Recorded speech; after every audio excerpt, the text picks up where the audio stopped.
I appreciate that still. You guys inviting me in. This man brought a knife on the show. When I ate mushrooms, it just like collapsed my entire foundation of like what reality is. I went in the desert in Mexico too, do peyote. Same ways in Thailand, I got caught with a big bag of mushrooms, so I had to pay these guys. So I love Latinas with fat asses. There's 5-MeO DMT, which comes from the bufo, which comes from the toad. That shit'll send you straight to God. You become time itself. You remember everything that is, was, and will be. You feel every grain of sand on every planet all at the same time. Like you are everything. Did you lick the toad? No, you don't lick it, you smoke the some people I heard they lick the back. Why don't you lick the toad, bro? Lick the toad, bro. I'll never lick the toad. That's propaganda. That's propaganda. You don't lick the fucking toad. Savage got a green card straight out of the consulate. Where I go, you go, brother, we Yugoslavia.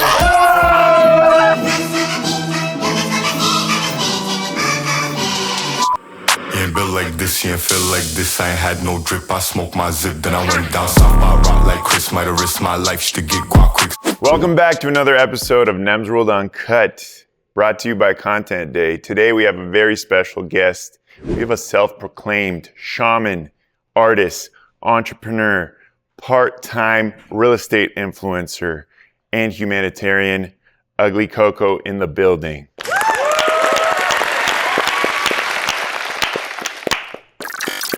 What up? Squeeze in, bro. Welcome to the show. Thank you.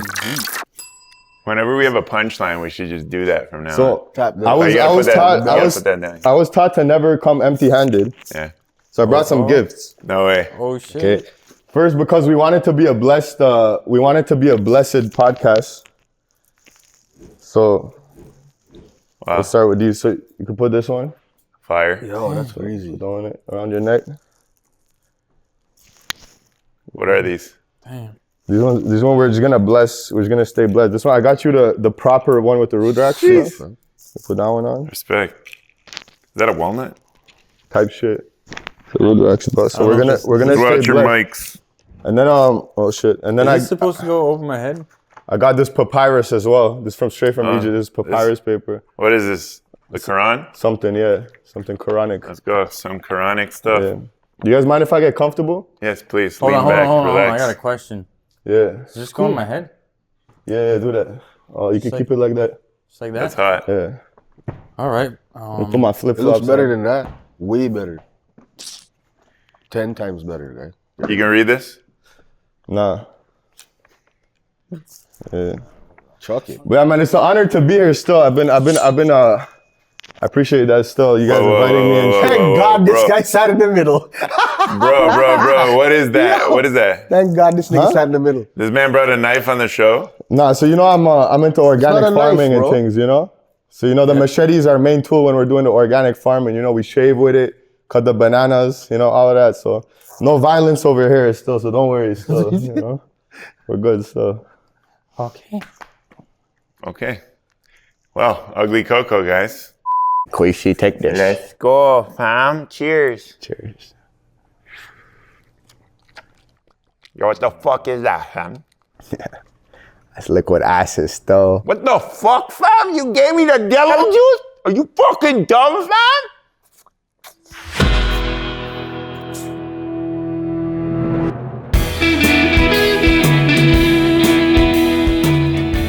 Yo, fam.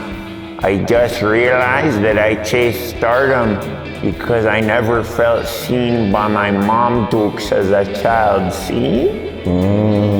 That makes sense though. Yo, I just realized all the youths I brocked when I was a youth was just a reflection of my dad beating my mom and my brothers, bro. I got you. Yo, fam, I just realized the religion is a former truth run through a broken telephone reused as an institutional political system still. Yo, fam, I just realized my dad wanted me to be a suicide bomber because of generational trauma. Yo, I know those still. Yo, fam, I just realized I'm gay. What? Because I just realized that that word just means happy still. I allow that stuff. Oh, fuck. Hey, you little lovebird. Man, what's up? Yo, what the fuck? Don't look at him. What do you mean? Who's this guy? It's the owner. The owner of what? Yo, that's my bell, bro. Why is he touching my bell? Just give it to him. That's my bell, bro.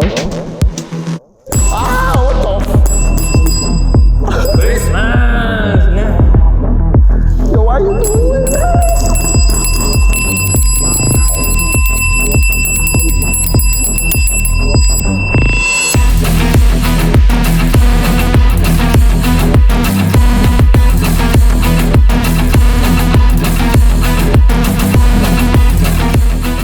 I just realized I haven't been to you guys. Yeah, you've been making me stuff. You have. And I realized this isn't mine. It's ours. Nice. You can ding it.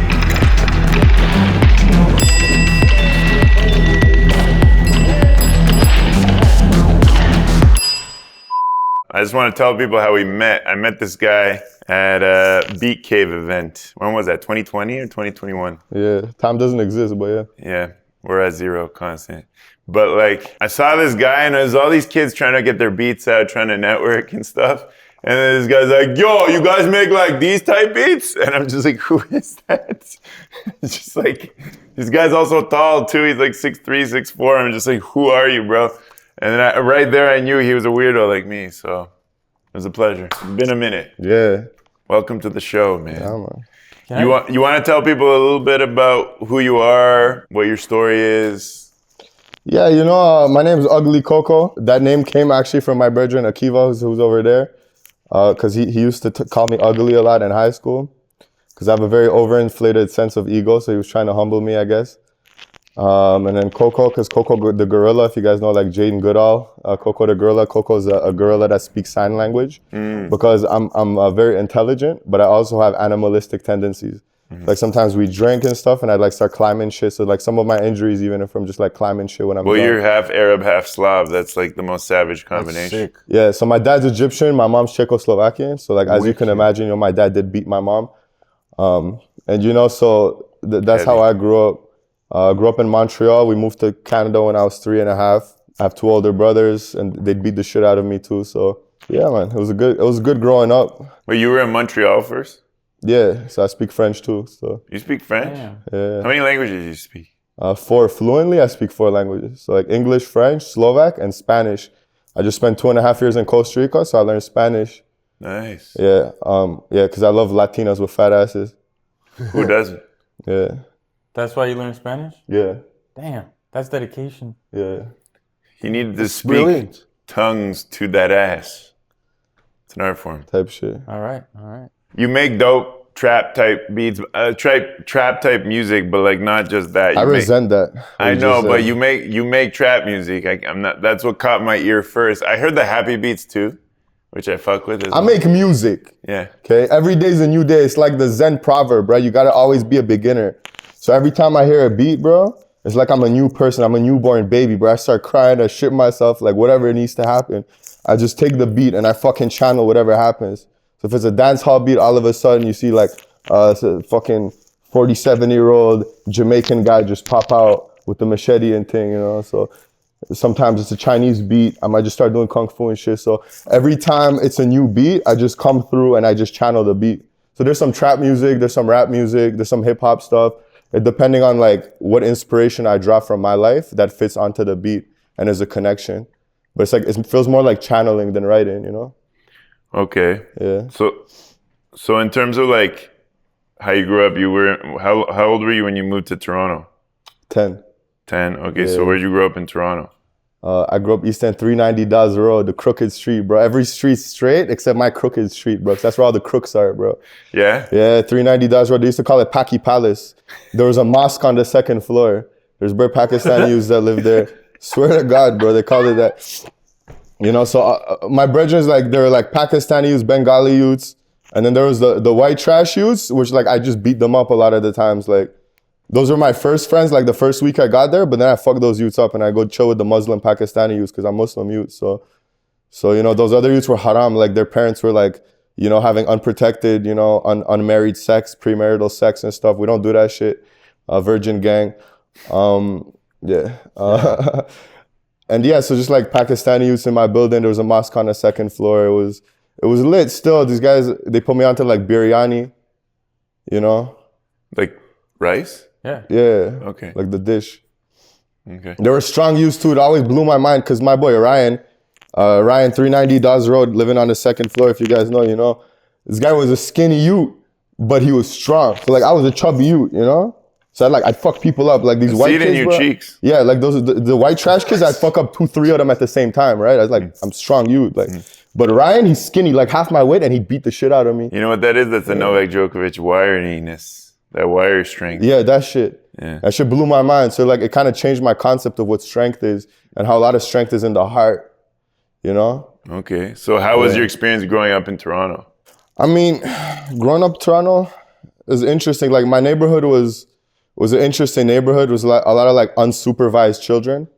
Recipe for disaster. Yeah, and it's like all of our parents are on welfare and shit. So everyone's poor. Everyone's from different cultures. So you can imagine there's a lot of like arguments, you know, a lot of language barriers and stuff. So like robbing kids and throwing their bikes into ravines and shit. A lot of fights like every day. Sometimes we'll be like playing soccer in the park, and then mans will just pull up and start shooting us with paintballs. You know, like That's the worst when you get hit with paintballs, bro. Yeah, People type think shit. it's sweet, but it's not. yeah. It hurts. There was like an 8-year-old. He had a bong, and he was like showing me how he like smokes his bong and shit. He has bong in his backpack and he takes it to school and shit. And these guys were trying to get me to smoke weed at the time when I was like 12. No, I was 10. I smoked weed when I was 12, so I was 10. And I was like, I can't smoke because if I go home, my dad's gonna see I'm high. He's gonna beat the shit out of me. They're like, oh, we'll give you some gum. I'm like, I'm not risking that shit, bro. Gum and Visine. You know? Some deodorant. That's all you need. Yeah. Just Don't rub lick the deodorant. You lick the deodorant. It's a secret. But yeah, it was a wild neighborhood still. Used to do a lot of York. madness. Where'd you grow up, Steve? Me? Yeah. Everywhere. Fuck, all over the place, man. I moved around a lot. Me too. So. Where, Flemo. Flemo. Regent first, then Flemo, Have fun then Chesterlee, then Glendower, then fucking... CLE, not Cleveland. Yeah, then I was in Shout out Jamestown French. for a while. Hmm. Then I moved to Brampton and I said, wow. The curbs were nice. Yeah. The burbs and with the curbs. Yeah. Actually, burbs don't have curbs. No rats in the Chinese store, bro. Yeah. And them tells me you're 26 and you've already traveled the world. You've been with the yogis in India. You went to Mexico. You've traveled to Costa Rica. Done some ayahuasca. How old? 26. That's amazing. Yeah. For that age, Honest that's to God. impressive, bro. Honest, dude, Tell us a little more about that. that's crazy. So when I was a youth, my dad used to tell me the Sinbad the Sailor stories. Oh, Straight okay. up. You know, so like, and he's 100%. telling me how there's some 10-year-old fucking youth somewhere on a boat going around the world, going on all these adventures. And that kind of made me cheese still. Because I was like, yo, I want to do that shit. Yeah. And then I looked up the laws and stuff, but you can't do that kind of stuff till you're like 18. You know, so I was like counting down like I wanted to cut right away, right? I didn't give a fuck, bro. But so like all of high school and stuff, I like saved up money, and me and my girlfriend at the time, we were like, oh yeah, we're gonna travel the world, we're gonna travel together. So when I turned 18, I went and I did the thing, but I ate a bunch of mushrooms when I was 14 years old, and that made me like open my third eye and like understand, because before I grew up super Muslim, right? Yeah, Like, tell us a little, super tell us a Muslim, little right? bit, expand on that a bit. Yeah, so my dad's basically was like a Muslim extremist, essentially. And how did he find a Catholic Slovakian woman? Well, so my dad, he was in Egypt. This is fucking crazy how people's psychology works, because he was tired of like the Muslim regime. So he left He's Egypt. like, I gotta start my own Muslim regime in Canada. So he left Egypt. He wanted to go to Russia, but then Chernobyl happened. So he had to land down in Slovakia. My mom was his language teacher. And my mom at the time, she's probably like 31, 32. This guy's like 34, right? Like not shit going on with his life, just pulled up, immigrant, whatever. And at some point, like my mom felt bad for him, or he charmed her or something. They got Probably just married built for a the bond. visa. Huh? Probably built a bond Yeah, from whatever. the teaching or whatever. My mom's a sweetheart. She likes to help people. But they got married. And What kind of wedding was it? I don't know, but In a mosque or a I church? I don't know, but I think once they got married, he switched up. Because he came to Europe like, oh, this Muslim shit, rare, like he wants to be more free. But once he got married, then he started fucking with him, where he's like, oh, his wife's talking to other guys, his wife, da-da-da-da-da. So he started like kind of freaking out inside, being insecure, because like he wasn't making no bread because he's an immigrant. So my mom had to work, but he didn't want my mom to work. And then he felt emasculated by it. And then, you see what I'm saying? So he just lashed out and did tough. like that, yeah. That's tough. We talk about like gender roles today, and it's people can talk all the shit they want, but a man needs to be in his masculine to be happy. Yeah, and a woman needs to be in her feminine. That's true, and one not counteracts, it's but balance. one influences the other. Yeah, right? yeah. So I understand that. I have a kind of I can relate to that definitely with my family. So like she was making money, he was cooking, and it fucked his head up, you know. Yeah. So it is what it is, you know. I feel you. So yeah, that's how we ended up over there. So you started traveling. When did you start traveling? Right. So the Sinbad, right?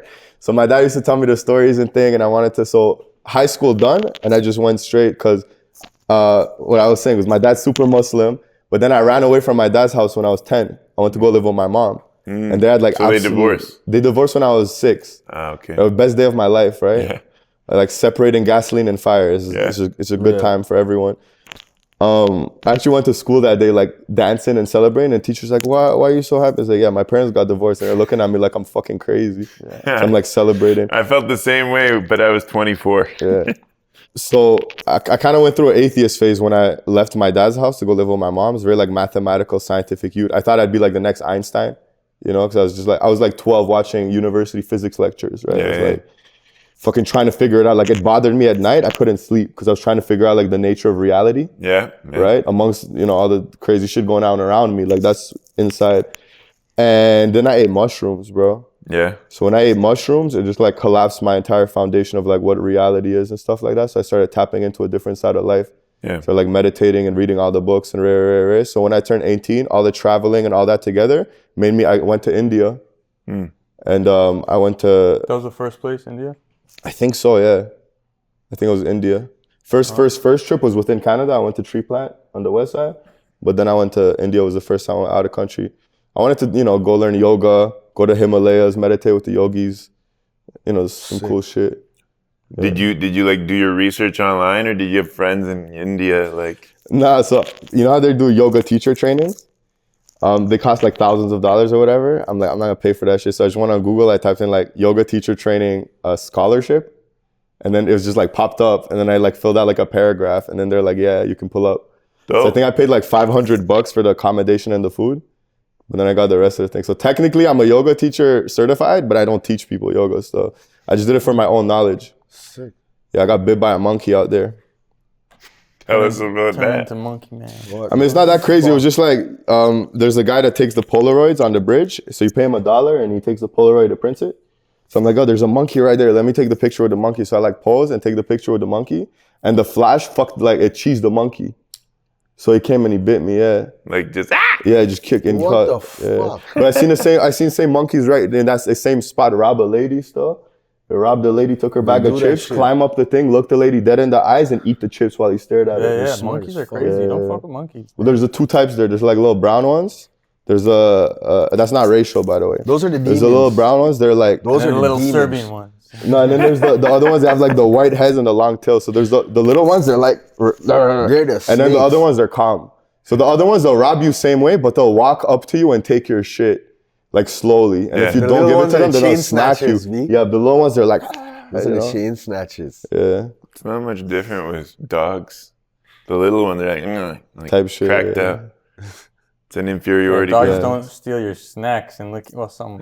Yo, India, yeah, so okay, so this monkey breaks into my room. I was in India. Monkey broke into my room, and I had this like organic fruit laundry detergent shit, right? It's powder, and the monkey takes it, and he's like, oh, he's gassed up because he just took some fruity smelling shit, and he goes across the roof that's across my room, and I'm just looking at him with my fucking laundry detergent, and this guy goes and he tastes it, and he goes, fuck, and he throws it. I swear to God, monkey like whips it on the ground and he starts stomping around like he's mad. I started crying. I'm like, you fucking pussy hole, that's what you get, bro. Yeah. Yeah. That's what you get for taking my laundry. shit. Yeah, that was my expensive shit. too. It's like that organic shit, bro. Yeah.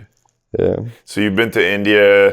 You've been living in where? Costa Rica the last I've couple been living in years? Costa since we met? Rica. I went to Thailand too to train Muay Thai for Yeah. 3 months. I trained kickboxing. I think it's important to fight.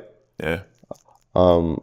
Yeah, so it was really fun, right? A lot of good experiences, some brain damage too, so I can remember it. And it's cool. And then Costa Rica, I've just been living there on an organic farm mostly, you know, on the beach. And then the organic farm now in the mountains by the volcano with the hot springs and shit.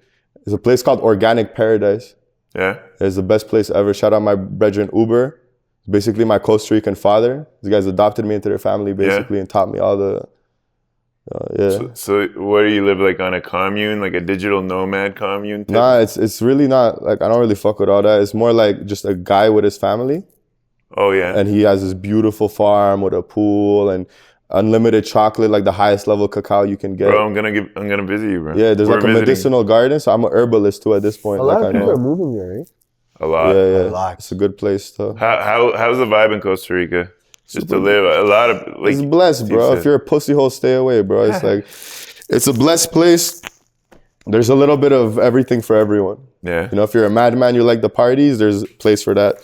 If you're cool, you like to meditate, there's a place for that. If you try to make money and talk with people that make money and shit, there's a place for that too. So Nice. And you've been to where else you go? Mexico. Mexico, I went in the desert in Mexico too, do peyote.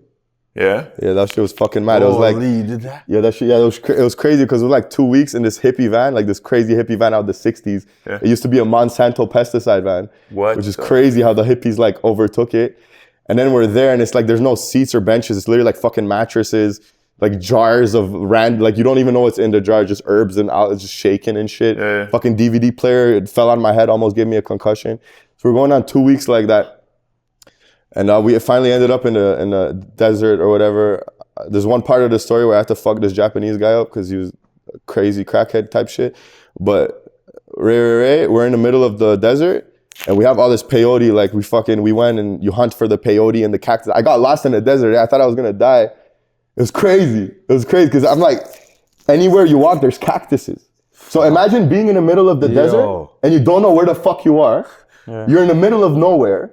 It's hot as fuck.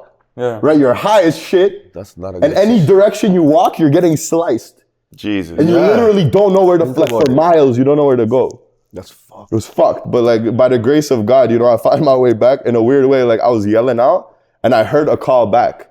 Like a coyote sound. When I got there, I'm like, who called? Like I fucking found you guys. And they're like, who was? They're like, what? Like they didn't hear me. So it was just like, whatever. I feel you. Point is there. We're in the middle of the desert. We have these fucking mountains of cactus, peyotes and shit. Bro, the cops pull up. Holy. We're like miles from the road. I'm like, what the fuck? And these cops pull up, they start telling us how they're gonna arrest everyone, but it's just like anywhere, if you guys travel, you know this, you just pay them or whatever. And all the people I was with, they're like hippie artisans.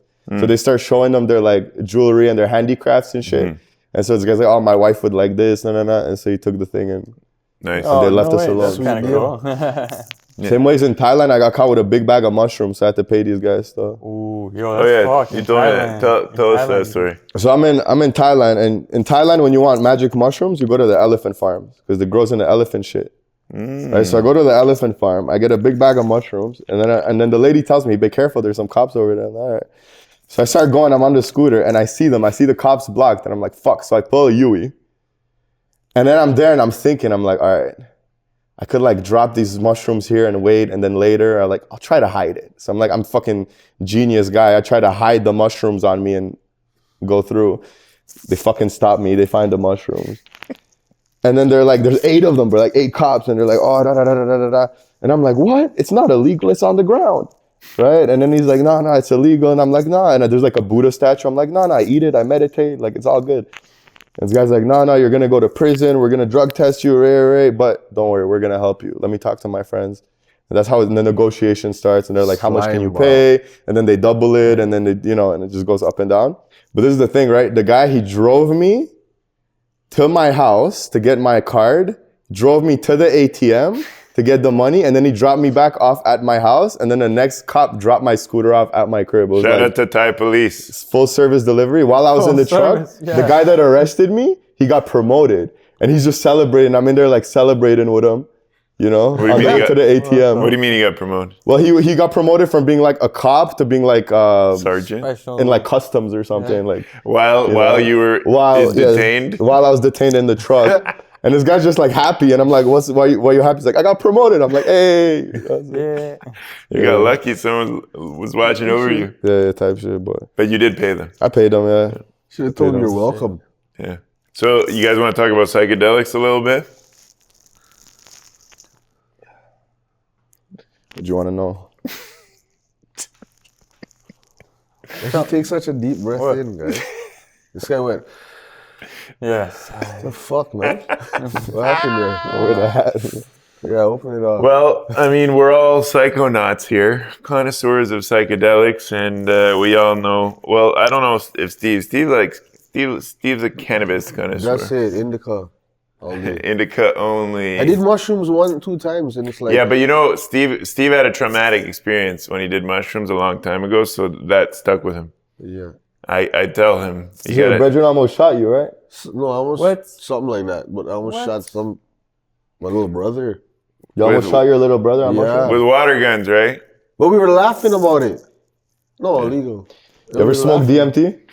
No, I want to. Yeah. I want to. So I've kind of the thing That's that what I brought knew me was on drugs, because bro. That's why I said this is drugs. We're laughing about it. I was raised like anti-drug, same as you, like atheist, scientific method. You're a pussy if you believe in some white dude with a fucking. Well, that's how you beard. were raised, or because I was raised super Muslim, but I branched out. I was raised no religion. No Think for religion. yourself. Yeah, Not criticize, but like, you know, don't be caught into a group identity. Think for yourself and question everything and find your own truth. And I was lucky to have that upbringing. But for me, that was like science. yeah. You want to believe in a fairy tale, like a little, boogeyman in the sky? You're a fucking idiot. And I had that ego with me. Yeah. And I still have that ego, but not as much. I see the truth in religion now. It's a grain of truth convoluted with time and turned into, political institutions. You know, I like religion. I think people are fucking stupid. Yeah. And I think for someone to come along and be like, yo, dickhead, stop doing that or you go to hell.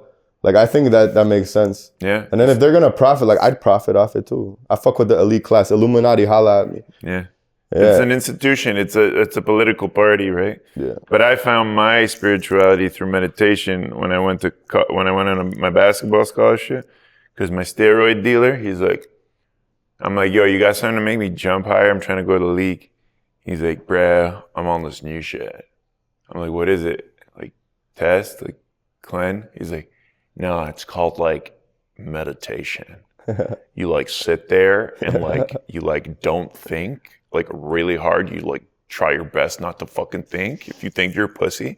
And like basically the cosmic energy shoots through your crown chakra and like gets you at least like 3 inches on your vert. Facts. And I was like, oh, sick. And that's how I started meditating. And after a while, and I got really good at it because I didn't do it the right way. You're supposed to let thoughts in and let them out. But I'm like, I'm not a pussy. I'm not going to think. That's actually, But it helped me. that propelled developed me. something as well. It propelled me faster. Yeah, And yeah. I had anger management problems. And then I started calming down. And I never noticed people around me. Did you used to break stuff or fuck people up? I'd break shit, like I'd punch holes through walls. Yeah. I'd fucking yell at people. I'd yell at my coaches. I'm trying to get a fucking scholarship. What the fuck are you doing? Yeah. Nah, I'm staying in the game. Like, fuck you.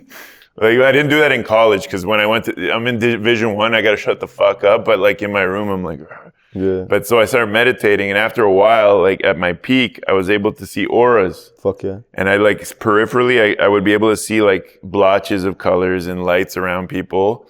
And I lost it right away. As soon as I came home, like a couple days later, in Toronto, I went on the subway. I'd see blotches of burgundy gray. People are just dreadful. And this static energy. And I'm like overwhelmed. No, you had to turn down the sensitivity. Yeah, I was living in nature though. At my peak, I was in Tennessee. All I do is practice my spiritual. I realized I felt the quote unquote grace of God. I felt the universe. I felt the presence. Facts. I never did any drugs, but except for steroids.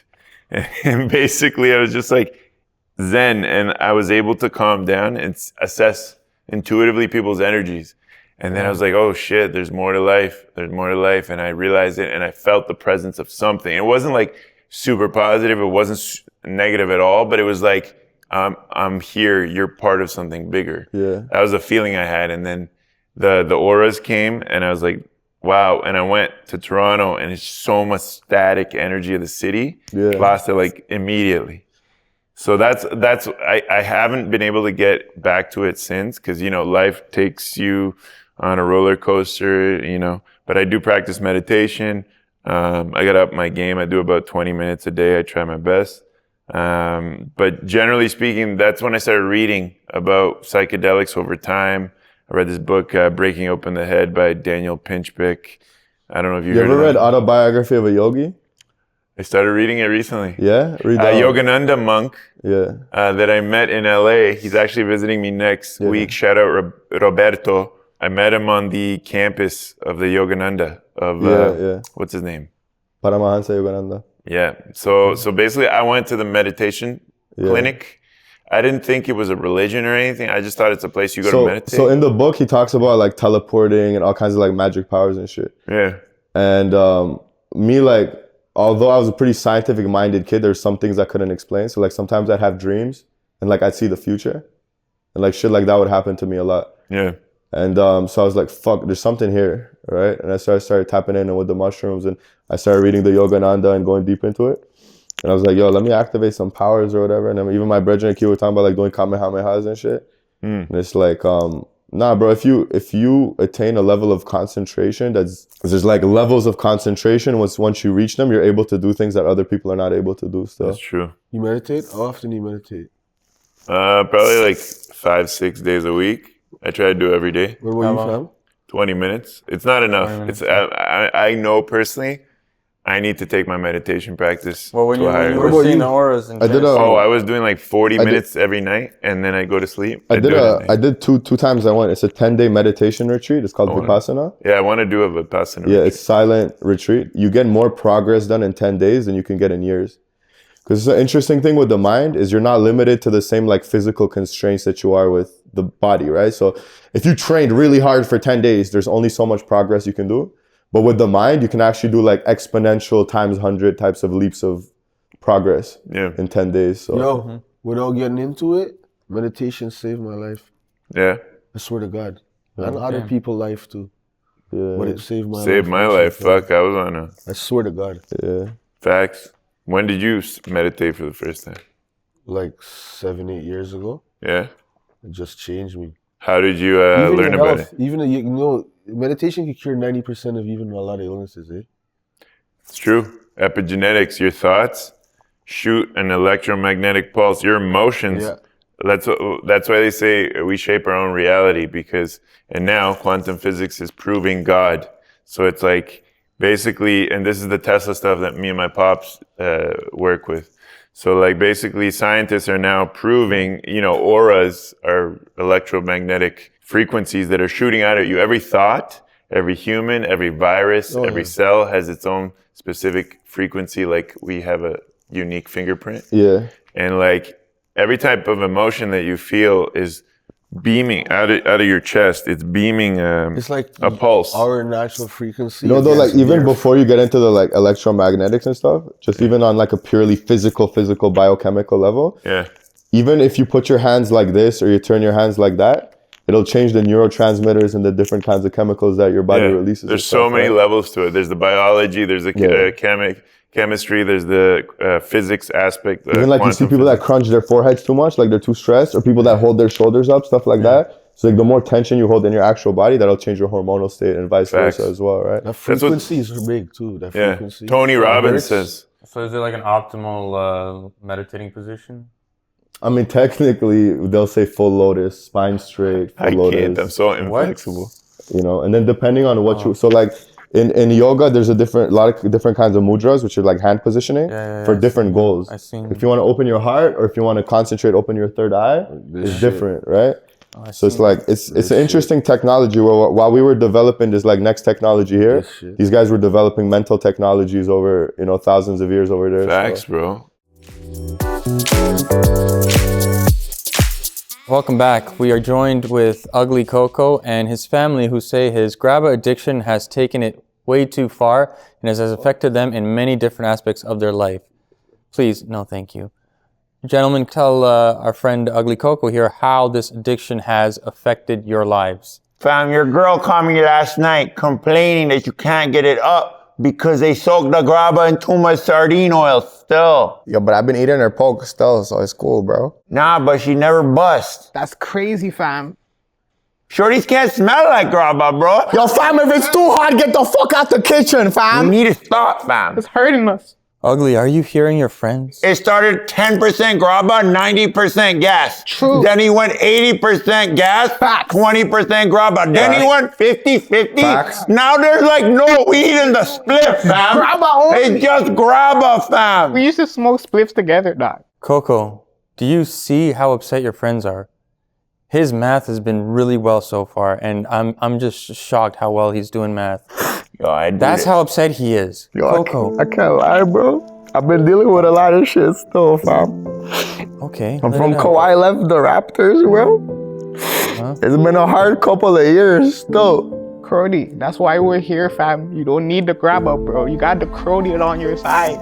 We're out here, fam. Come, bro, come. I love you, yo. Come, bro. It's all love, bro. Yo, is that one of his splits?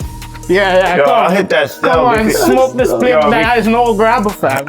All right, and thank you for joining us today. As you can see, another wonderful moment between families. And I'd like to thank Queefsy and Killakiva, dog. Killakiva Yeah. and Ugly Coco for coming out and sharing their story with us today. Thank you very much, guys. Thank you, fam. Appreciate it. Oh, let's smoke some grabba. Yeah. I got some stuff. Let's get it, yo. Can I take a hit let of me that? smell that. Oh, thanks. Oh, cut the cameras. You ain't eat no cut ass, the right? cameras, guys. Cut the cameras. It's really interesting what they've And come up with. now so. psychedelics are finally, the medicine is finally becoming mainstream again Yeah. in our Western society. And mushrooms are great, man. Yeah, mushrooms are the best. I haven't delved much outside of mushrooms. I did acid once. I want to try it again properly. But like, I don't condone like drug use, but I see this as a medicine. It's not a recreational drug. For people watching, I've seen people change their lives. I've seen people do a 1 weekend retreat and get enough healing that, you know, they had in 30 years of therapy. So it's like, the best thing you can do is do it with a practitioner, with a professional. But eat mushrooms, don't do acid.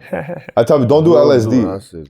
It shouldn't be done in a party setting, regardless. I say just period, don't do it. Shouldn't be done, period. Even if you have a guided situation, do mushrooms. Yeah. Because I don't want to get too deep into it, but energetically, you guys don't want to be doing acid, bro. Yeah. Trust me. Trust me. What do you think the difference is? Have you tried acid? I don't want to get too deep into it, but even good experiences with acid, they leave a long-lasting impressions on your brain. And what you're trying to do is the opposite. You're not trying to create you're trying to clean your pathways. And I don't want to get too deep into it, but the energy comes up with acid and there's no guidance, whereas mushrooms is more balanced and it clears you out. That's why all the fuck people you see, like the crazy hippies, the fuck ones, they all just took bare acid, bro. If you see people that ate bare acid in their life, they have this fucking look in their eyes like they're just not there. So God. So yeah, I'm not. Well, psychedelics in general shouldn't be something that you use as a crutch. It's a medicine, right? Yeah. It's something that we are supposed to be using as a medicine to lead us to a better life, just like exercise. But it's not. It's anti-addictive. So like the half-life of a psychedelic gets cut in half if you take it the next day. Gets cut in a quarter in terms of effects on your body. Let's put it this way, bro. Yeah. Mushrooms, they have millions of years of wisdom within them that's gonna teach you a thing. Whereas LSD just opens up your portal. So everything that you have in your subconscious is gonna flood. Yeah. So I'm saying, so that's a dangerous game to play where like mushrooms, they're safe. It's like you could have the worst nightmare at night. You could have a nightmare that someone came and murdered your whole family. When you wake up, you're gonna be fine after 2 minutes. Yeah. LSD's not like that. You have a bad trip on acid, That's bro. true. Yeah. It just stays with you for life. You get PTSD.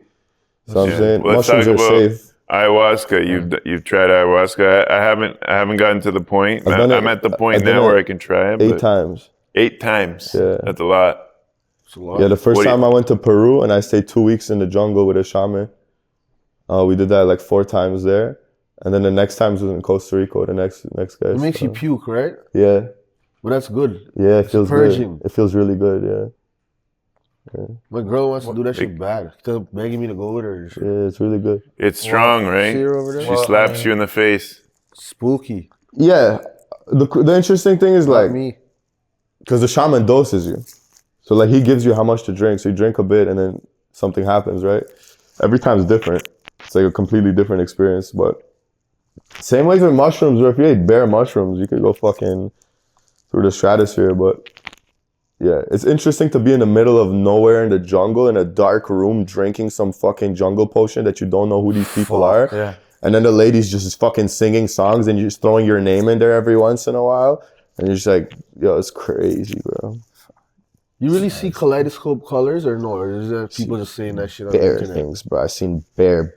So you know what's wild, bro? I seen bear visions. And then the next day, the shaman, she told me what I saw. Wow. So if you want to like, yeah. Wow. That's Yeah. crazy. These people do stuff, bro. Here's a question that I'm interested in, and maybe other people in terms of psychedelics. How do you screen for the right shaman? How do you know who to trust in that experience? Because there's so many fucking fake quasi-shamans, people that take advantage Word of of people. mouth. But even research is hard to find. I think word of mouth it's sounds like very the best whitewashed Yeah, now. word of mouth. Yeah. Word of mouth. Yeah.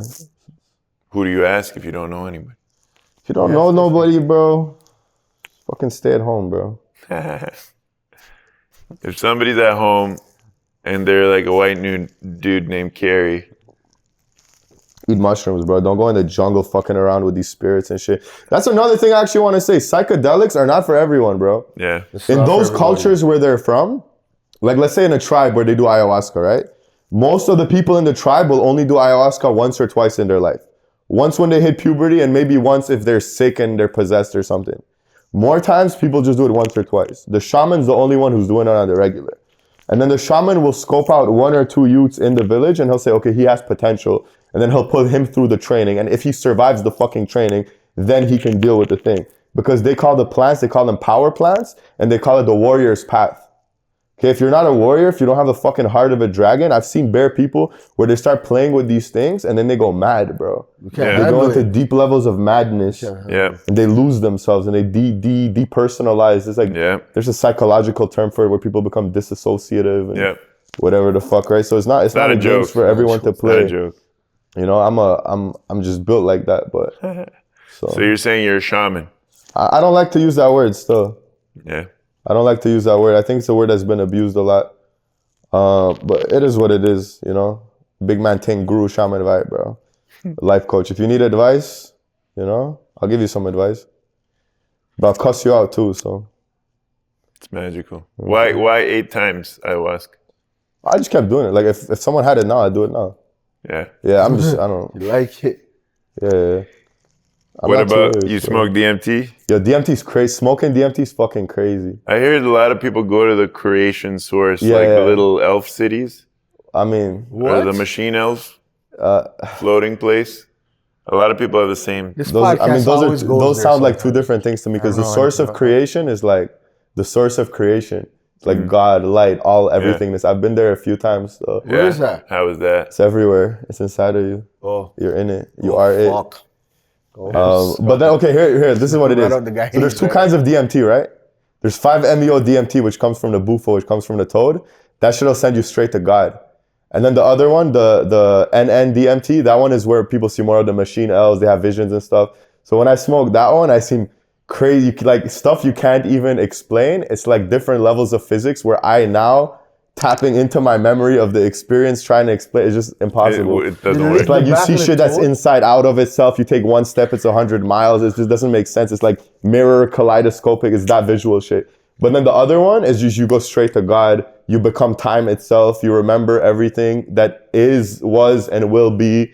You feel every grain of sand on every planet all at the same time. Like you are everything. See what I'm saying? So those are kind of 2 different pathways. Did you do it? Did you lick the toad? No, you don't lick it. You smoke the. Some people I heard they lick the back. Why don't you lick the toad, bro? Lick the toad, bro. No, never lick the toad. That's propaganda. That's propaganda. You don't lick the fucking toad. Nothing Why don't you lick the toad? It's a lie. That's Futurama, bro. Hear what the man said? It's a lie. Yeah. You lick the toad? I lick your toe. No, they scrape the They squeeze poison, it. They squeeze it. They squeeze it. So they take the toad. Yeah. Okay, these little bufo, they sleep in the earth, most of this, the big fucking fat ones. And they take glass and then they squeeze its skin and it's like pus explodes on the fucking glass. They collect it, they dry it, and then they scrape it off and they smoke it. Pita's cheese. Yeah, Peter's mad cheese. But we got to talk to God. How else are we going to talk to God? Prayer? Yo, Mike Tyson did that shit, bro. That shit changed Mike Tyson's life. This guy went from fucking doing 8 ball of coke a day to fucking, you know, meditating. Facts. I've been keeping tabs on Mike, like big 180 shift in that man, and kudos to him. He's like an ascended soul. That's what it is. He's tapped in. Honestly though, I recommend people just meditate more. Do a meditation retreat. It's free. It's 10 days, whatever. You'll get more out of that than all these fucking, like, people are looking for shortcuts with the psychedelics, but you guys don't know what you're playing with. So just meditate. It's Eat not a right, joke. exercise. If you're not exercising, you know, go fuck yourself. So Yeah. you know, it is what it is. But Wise words. psychedelics are psychedelics. And then I make music too. Let's talk about your artistry, your artistry. Yeah. How did you get into music? What are your goals? What's going on? Getting into music is interesting because I feel like how the fuck is everyone not into music? Because everyone listens to it. For real. Right? So how are you going to enjoy something? It's like people that like eating, but then you don't know how to cook. Like people that don't know how to cook, to me, they're fucking dickheads, bro. I don't know how to cook. Well, you're a dickhead, you know what I'm saying? But it's like... You don't know how to cook anything, stuff? I cook a lot of meat now because I went carnivore. See, yeah. There you go. But so yeah, so I mean, I grew up. I listened to. I was an angry youth. I was angry, like Respect. 7 years old, walking down the street, fucking like screw facing people. You know, like angry, bro. So I listened to a lot of Eminem, 50 Cent with my Walkman on, walking to school when I was like 7 years old. So that was kind of like the foundation. And then I'd always take my brother's music.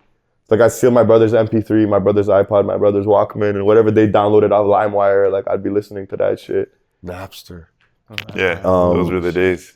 So that was music. And then I guess, I mean, in like in English class, we do poetry and shit. I was like, I'm fucking good at this. And then I tried to rap, but I had no flow. So these guys used to call me Dr. Seuss because I rapped like fucking, Dr. like Seuss. I had bars, but I didn't have no flow, you know? And I had this weird, like I had this really high pitched voice too. Yeah? Yeah, Same. before my balls dropped stuff. Yeah. Yeah. So that's how I got into music. Then I started tapping in with Akiva over here, this guy at his crib at FL Studio. We'd go to his house and his mom let us like smoke weed and drink and shit there when we were like 14 years old. So you got a cool mom. Nice. So like my crib, fuck. I was like, Yeah, so that's where we'd like talk to shorties and no, your stuff. mom's the and, best. And so that's I got more into music and yeah, just kept making music, bro. Dope. I'm nice with Bro, it. when I heard this guy's first song, what was that first song Was it you Pep? showed? Huh? Pep? Yeah. I was like, yo, this guy's on the same wavelength. He's weird. He's got flow. He knows how to make music. Like, I was just like, we immediately connected because we're different, but we're the same in certain ways. So yeah, I rock with it, bro. What's your plans with your music? So now I have a catalog. Like I actually have some I need to release a lot of stuff. I have a few music videos. Just release it, make a lot of content, make people hear it. Yeah. My thing is like, I never thought about music as like, oh, I'm going to be a rapper and make money off the thing. Like, I'm always like, nah, I'm a hustler. Like, I'm going to have bare businesses, bare money things. And I actually know the math on like your top favorite 1% artists, how much they make compared to any other industry. These guys are poor. It's true. Bro, like you think about like top 5% construction companies, like they're billionaires, right? Like how many billionaires are there in music? It's not that many, right? So for me, it's a lot. It's more of a passion thing and just really just fucking creating and having fun and connecting. I want to get more on a DJ Khaled type situation too, where I start like connecting people, writing the tracks. There's a lot of tracks out, right? That's what we're doing here. Yeah, exactly. Dope, man. Dope. So you're in different types of business. What are you in? Marketing? I've done a lot of sales. Sales?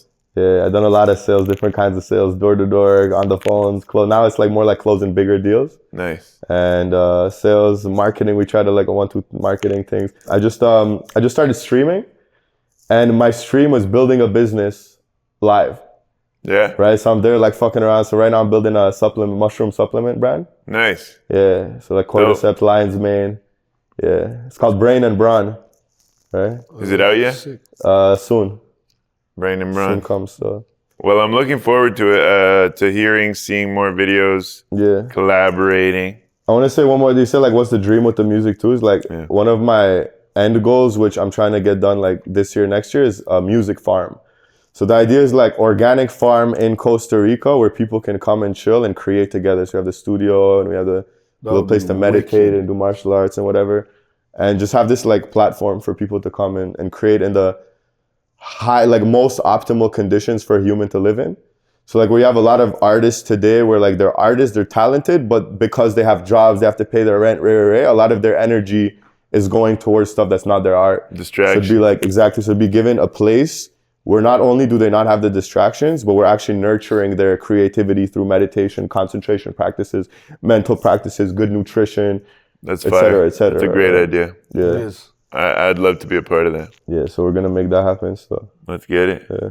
Mirko, what's up with the what's Yeah, up with man. your hat? I don't know what you're talking about. Anyways, you got any? What are your next moves?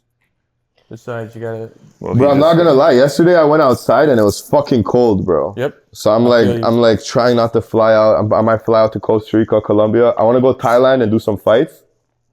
I want to knock some people out. So I'm debating like Thailand for fights or Colombia and find a wife. Yeah. For this winter. That's kind of the options. A winter beater, fam? So. Yeah, find my first of my 4 wives. The man said at the beginning of the show, Latin with a fat ass. Yeah. Habla español, sí. Yeah. Not me. Okay. Yalla, habibi. Hello. Steve, any last words? She's murdering the man? Jeez, and that's a cutlass.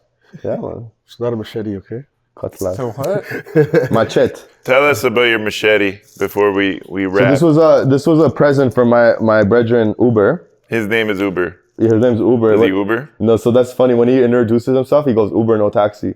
He doesn't speak a lick of English. He just speaks Spanish, straight Spanish, and he even laughs. He's like, even barely that. But I volunteer for this guy. I learned the farm life and all this. He let me stay with him. So okay, let me just recap. I went to visit this guy's farm. So I was looking for an organic farm to live on. So I started calling the organic farms in Costa Rica and asking them what they grow. What they grow, what they don't grow, how the climate is, the rain, right? Every place has pros and cons. No perfect climate. So I'm like making lists. And I call this guy and this guy's trying to tell me that his land is perfect and then he grows fucking everything. And I'm like, this? Yeah. And he just keeps like listening up. I'm like, there's no fucking way. So we go visit this guy and mind you, he wasn't lying. He found the literal perfect altitude, latitude spot where it's just perfect. You never have to water. It rains all year long. You can grow mangoes and cacao and vanilla and coffee. Fucking everything. Fire. And I'm there and I'm loving it. And he's blessed vibe. And the food was fucking phenomenal. It was like the best food I ever ate. And I was like, yo, so I can stay here? And he's like, yeah. Sick. That's fire. So I stayed there a year and a half, though. That's dope. I'm about to go back, so I love that fucking guy. I'm gonna he visit gave me you, this, bro. He gave me this as a present. It's one of the best presents I ever got. He even carved my name in it. Man, He he said gave you his Coco. cutlass, bro. That's big. You see that? It says Coco on it. Yeah, that's big. Yeah, so. How'd you get that across customs? You can take anything through in your luggage. Yeah, that's true. Yeah. I brought a switchblade once. Yeah. Gotta get those weapons from the Balkans. It was €5, bro. It was €5 for a fucking switchblade. We were in San Marino this summer and we were just like walking around that bougie, it's like Italian Beverly Hills. And they were like selling guns and machetes and swords and shit for fairly cheap. Nobody probably wants them. What? Nobody probably wanted them. They don't need that shit up in their little castle bougie. It's a dope spot. Try I to sell recommend to the San Marino. 1-2 liquor man that's doing a thing. Like, down there, you know? All right, well, there you have it. Another episode of final Nems word? Rule. Can I get a final word? Yeah, final words. Go for it. Which camera? That's the direct camera. All right. This is a message for the kids. Don't play Nicky Nicky Nine Doors. When I was a youth, a kid in my building was playing Nicky Nicky Nine Doors and he got shot with a crossbow. So stay at home, don't fuck with people, and stay safe in the streets. There's a lot of fentanyl going around. There you have it. Ugly Coco. It was an honor, bro. I appreciate the platform. Appreciate you, man. Thank you. I'm a big fan. Thank you guys for tuning in to another episode of Nems World Uncut, brought to you by Content Day. Stay tuned, like, subscribe, and let's keep it moving, baby. Let's smoke some weed. Let's. So many checks owed, I feel Czechoslovakia, nigga, what the fuck?